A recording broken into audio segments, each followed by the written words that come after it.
और बताइए, महाराज शुद्धोधन के पुत्र का परीक्षा में प्रदर्शन कैसा रहा?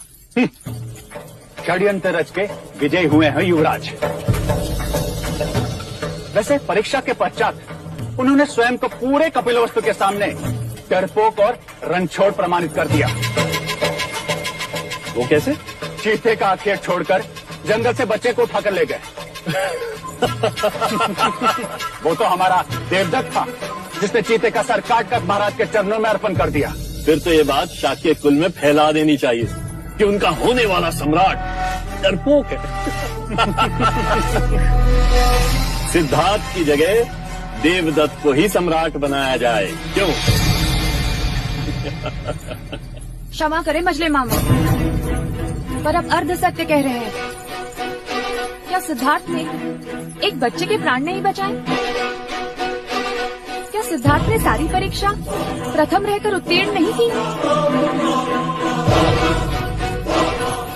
आपको विश्वास नहीं होगा, परंतु सिद्धार्थ को कपिलवस्तु की प्रजा अपने हृदय में बसाती है। तारे की चमक को कोई लाख मिटाने का प्रयत्न करे, पर तारा चमकता ही है मजले मामा।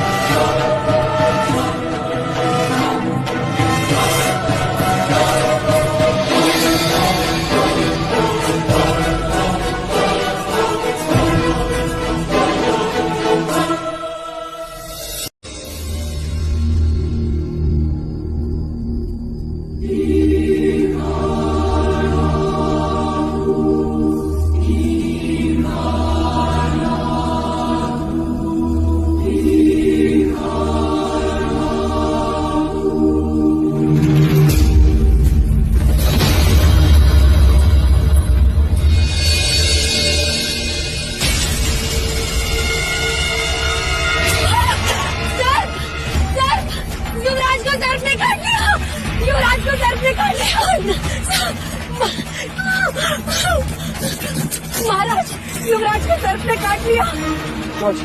युवराज को भीतर ले चलो और राजवैद्य को तुरंत बुलाओ।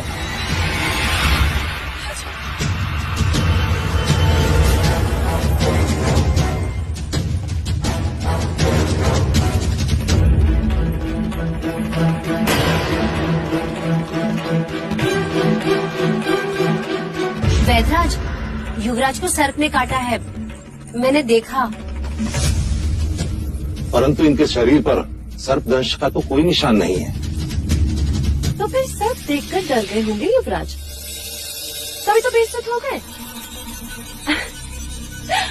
मेरे कहने का अर्थ है बड़े कोमल प्रकृति के हैं हमारे युवराज, है ना?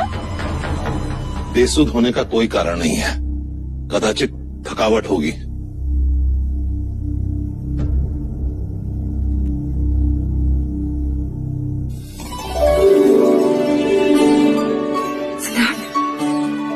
अब कैसा लग रहा है युवराज? क्या हुआ था? कुछ नहीं। कुछ नहीं तो अचानक बेसुध कैसे हो गए? चिंता का कोई कारण नहीं है पिताजी। सिद्धार्थ पुत्र। माँ, इस समय मैं आपको कुछ भी नहीं बता पाऊंगा। मुझे तुरंत आचार्य कौंडिन्य के पास जाना होगा। चलो चलो। सिद्धार्थ, ये तो बताओ हुआ क्या? निश्चिंत रहे पिताजी, लौट कर बताऊंगा सब कुछ।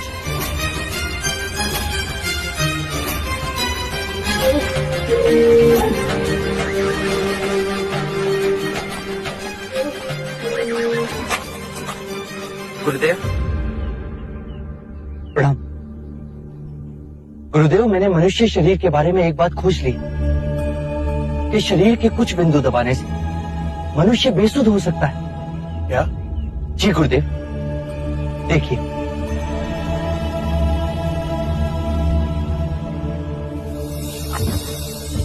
इसे क्या हुआ? चिंता की कोई आवश्यकता नहीं है गुरुदेव, कुछ पल पश्चात इसे सुध आ जाएगी। कैसे कह सकते हो? प्रथम प्रयोग मैंने स्वयं पर किया गुरुदेव। कल रात में बेसुध था।